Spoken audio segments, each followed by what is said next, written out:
প্রিয় নবীজি মুহাম্মদ সাল্লাল্লাহু আলাইহি সাল্লাম সাহাবাদের পাদদেশে দাঁড়িয়ে বললেন, শোনো রে আরববাসীরা, এতদিন পর্যন্ত তোমরা লাত মানাত 360 মূর্তির ইবাদত করতে, এখন থেকে আমি মুহাম্মদ আল আরবি সাল্লাল্লাহু আলাইহি ওয়াসাল্লাম তোমাদেরকে জানিয়ে দিলাম, এখন থেকে লাত মানাত উজ্জাত 360 মূর্তির ইবাদত করা যাবে না। এখন থেকে গোলামি দাসত্ব করতে হবে একজনের। আওয়াজ দিয়ে বলেন তিনি কে? There is no God but Allah and Hazrat Muhammad sallallahu alaihi wasallam is his best and last messenger. ও আরববাসীরা, এতদিন তোমরা লাত মানাত উজ্জাত 360 মূর্তির ইবাদত করতে, আল্লাহ আমাকে আদেশ করেছেন, এখন থেকে প্রকাশ্য দাওয়াত দিচ্ছি, এখন লাত মানাত উজ্জাতের ইবাদত করা যাবে না। কুলু লা ইলাহা ইল্লাল্লাহ, তোমরা এই কথা বলো, তোমাদের মালিক একজন, তিনি কে? আসতে বলবেন না, তিনি কে? আমার নবীজি এইবার আল্লাহর দাওয়াত দিলেন, রাসালাতের দাওয়াত দিলেন। আবু জাহেল, উতবা, শাইবা, ওয়ালিদ বিন মুগিরা, সাফওয়ান, উমাইয়া ইবনে খালাফ সবাই একত্রিত হয়ে গেল। মুহাম্মদ সাল্লাল্লাহু আলাইহি সাল্লামকে আটকাতে হবে, কারণ আমরা মুহাম্মদ সাল্লাল্লাহু আলাইহি সাল্লামকে আল আমিন বলেছিলাম, আস-সাদিক বলেছিলাম। আর আল আমিন আস-সাদিকের কারণে আরবের মানুষেরা নবীজির কাছে যায়, নবীজির নুরানি চেহারা মোবারক দেখে, আর নবীজির নুরানি জবান মোবারক থেকে কোরআন শুনে। কিছুক্ষণ কোরআন শুনে ডাক দিয়া বললেন, হুজুর হাত দিলাম, আপনি আমাদেরকে কালেমা পড়ে মুসলমান বানাইয়া দেন।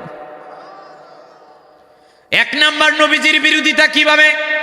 নবীজি রাস্তা দিয়ে হেঁটে হেঁটে গেলে আরবের লোকেরা বলতো, এ আরববাসীরা, তোমরা মুহাম্মদ সাল্লাল্লাহু আলাইহি সাল্লামের কাছে যাবা না, কারণ আল্লাহর হাবিব মুহাম্মদ সাল্লাল্লাহু আলাইহি সাল্লাম তিনি হচ্ছেন পাগল নবী।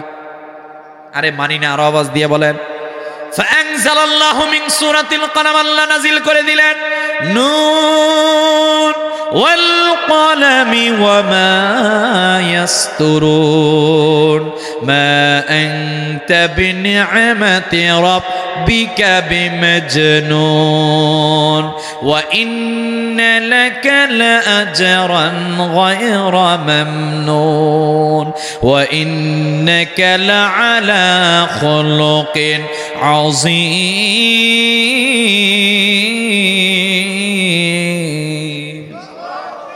আমার আল্লাহ ডাক দিয়ে বলেন, হাবিব, এই পৃথিবীর মধ্যে কারো চরিত্রের সার্টিফিকেট দেই নাই।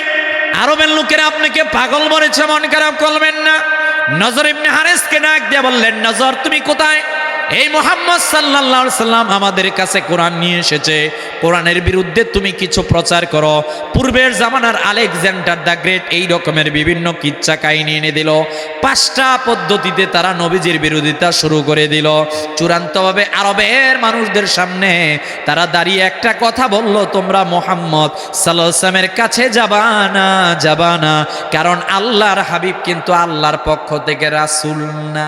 নাউজুবিল্লাহ।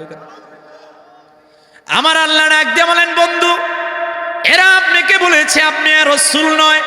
হ্যাঁ বন্ধু, আপনি মন খারাপ করবেন না, আমি আল্লাহ নিজে জবাব দিলেন। আমার আল্লাহ নাজিল করে দিলেন, ইয়াসিন ওয়াল কুরআনিল হাকীম ইন্নাকা লামিনাল মুরসালিন। ফাআনজালাল্লাহু মিন সূরাতিল ইয়াসিন। আমার আল্লাহ এইবার সূরা ইয়াসিন নাজিল করলেন। হাবিব, এরা বলেছে আপনি রাসূল না, আমি আল্লাহ জবাব দিচ্ছি, ইয়াসিন ওয়াল কুরআনিল হাকীম, বিজ্ঞানময় কোরআনের কসম খেয়ে আমি আল্লাহ বলছি, ইন্নাকা লামিনাল মুরসালিন, আমি আল্লাহর সিদ্ধান্ত এইটা, আমি আল্লাহ নিশ্চয়ই বলছি, নিশ্চিত বলছি, আপনি হচ্ছেন আমি আল্লাহর পক্ষ থেকে নাজিলকৃত রাসূল। জোরে জোরে বলেন সুবহানাল্লাহ। সিরাত ইবনে হিশাম আপনি খুলেন, তারিখে তাবারি আপনি খুলেন, উসুদুল গাবা ফি মারিফাতিস সাহাবা আপনি খুলেন। আমার নবীজি সাল্লাল্লাহু আলাইহি ওয়াসাল্লাম দ্বীনের দাওয়াত যখন প্রকাশ্যভাবে দিলেন, আরবের বড় বড় কাফেরেরা নবীজির কাছে আসলেন। আল্লাহর হাবিব মুহাম্মদ সাল্লাল্লাহু আলাইহি ওয়াসাল্লামের কাছে আসার পূর্বে প্রথম আবু তালেবের কাছে আসলেন। আবু তালেবের কাছে গিয়ে বলে, আবু তালেব, তোমার ভাতিজা কোন ধর্মের দাওয়াত দিচ্ছে, তুমি তোমার ভাতিজাকে বুঝাও। তোমার ভাতিজা যদি আরবের কোন ধন সম্পদ চায় আমরা দিব, তোমার ভাতিজা যদি গোটা আরবের ক্ষমতা চাই তাও দিব। তোমার ভাতিজা যদি আরবের কোনো পরমা সুন্দরী নারীকে বিয়ে করতে চায় আমরাও তা দিব। 3টা শর্ত দিলাম, 3টা জিনিস দিব, বিনিময়ে শুধুমাত্র বলো তিনি যে রাসূল, এই দাবি থেকে তিনি যাতে দূরে সরে যায়। আল্লাহর হাবিব রাত্রেবেলা যখন দিনের দাওয়াত দিয়ে হুজরা মুবারকের মধ্যে আসলেন, আবু তালেবকে বলেন, ভাতিজা তোমারে জানাই দিলাম আজকে দিনের বেলা বড় বড় কাফেরেরা আমার কাছে এসেছিল, তার মধ্যে আবু জাহেল আছে, সফওয়ান ইবনে উমাইয়া আছে, বড় বড় কাফেরেরা আছে। চাচা তারা কি বলেছে? ভাতিজা 3টা কথা বলেছে। 1 নাম্বার, তুমি যদি গোটা আরবের ধন সম্পদ চাও তাও তারা দিবে। ভাতিজা তুমি যদি পরমা কোনো সুন্দরী নারীকে বিয়ে করতে চাও তাও তারা দিবে, তুমি যা চাও সব দিবে, শুধুমাত্র তুমি যাতে রিসালাতের দায়িত্ব থেকে দূরে, তুমি যাতে বলো তুমি আল্লাহর পক্ষ থেকে নাজিলকৃত রাসূল নাও। আমার নবীজি ডাক দিয়ে বলেন, চাচা আপনি আরবের বড় বড় কাফেরদেরকে জানাই দেন, লাওয়াদাতিশ শামসু আলা ইয়ামিনি ওয়াল কমারু আলা ইয়াসারি। চাচা এরা যদি আমার ডান হাতের মধ্যে সূর্য এনে দেয়, বাম হাতের মধ্যে চন্দ্রকে এনে দেয়, তারপরও আমি বলবো আমি আল্লাহর পক্ষ থেকে নাজিলকৃত রাসূল। এই রাসালাতের দায়িত্ব এটা যে এই জামানার মধ্যে বিষয়টি এরকমের নয়। আমার নবীজি ডাক দিয়ে বলছেন, শোনো, আদম থেকে ঈসা পর্যন্ত প্রত্যেক জামানার কনস্টিটিউশন সংবিধান ছিল ভিন্ন। কেউ আমালেকা জাতির কাছে, কেউ বনি ইসরায়েল জাতির কাছে, কেউ মাদিয়ান জাতির কাছে এসেছিল।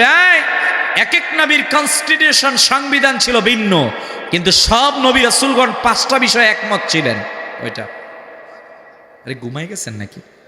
জিন্দা আছেন তো সবাই? দেখি কে কে জিন্দা নাই তারা হাত তোলেন। মাশাআল্লাহ মাশাআল্লাহ, হাত নামান হাত নামান। আমার ভাষা বুঝতেছেন না ভাই? আরে মাতো না খেরে বা, এই ভাষা তো পারি না, এই একটাই শিখছি অনেক কষ্ট করে। আমরা তো ভাই ঢাকার মানুষ, তো একটু সাউন্ড দিবেন, তাহলে ইমাম রাজির তাফসীর যে বক্তা যদি কথা বলে শ্রোতারা যদি তার জবাব দেয় তাহলে উভয় পক্ষের জন্য ফায়দা। এগুলো জিকিরের অন্তর্ভুক্ত হয়, আর আপনি আমার কথা থেকে কিছু নিতে পারবেন। আর যদি শুধু শোনেন কিছুই না বলেন, শয়তান ওই যে আছে ওয়াসওয়াসা দিবে, কথা বলেন না কেন? এজন্য একটু সাউন্ড দিবেন, আওয়াজ দিয়ে বলেন সুবহানাল্লাহ। আমার নবীজি সাল্লাল্লাহু দাওয়াত দিলেন, এই শোনো, সব নবী রাসূলদের উম্মতদেরকে দাওয়াত দিয়েছিলেন, 5টা বিষয় ঐক্যমত ছিলেন। 1, লা ইলাহা ইল্লাল্লাহ, আল্লাহ ছাড়া কোনো মালিক নাই। 2 নাম্বার, আনা মুহাম্মদ ইবনে আব্দুল্লাহ, মুহাম্মদ সাল্লাল্লাহু ইমামুল মুরসালিন খাতামুন নবিয়্যিন। 3 নাম্বার, ইবাদাত ফিল্লাহি ওয়াহদা। 4 নাম্বার as-সালাত। 5 নাম্বার কিয়ামত। সব নবী রাসূলদের জামানায় সব নবী রাসূলগণ এই কথা বলেছিলেন, আল্লাহ ছাড়া কোনো মালিক